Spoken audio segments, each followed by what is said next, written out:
ভাই আমি যার কাছ থেকে ঘি আনি হ্যাঁ তো এখানে 900 গ্রাম ঘি দিছে, 100 গ্রাম ঘি কম দিছে। এই ধরেন আপনার 200 টাকা ফেরত নিয়ে যান, 900 গ্রাম ঘি আছে এখানে। ভাই আপনি যার কাছ থেকে ঘি কিনা রাখেন তার কাছ থেকে মাইপা রাখেন না।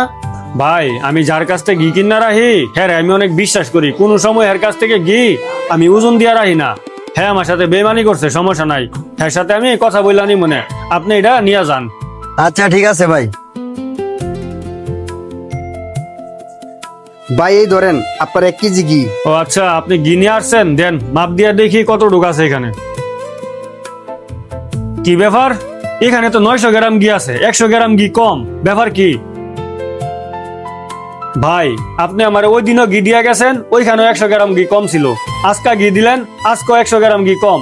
আপনার কাছ থেকে এতদিন ধরে আমি এগুলা কিনতাছি, আপনি আমার এভাবে ঠগাইয়া যাইতেছেন, আপনার কি শরম করে না?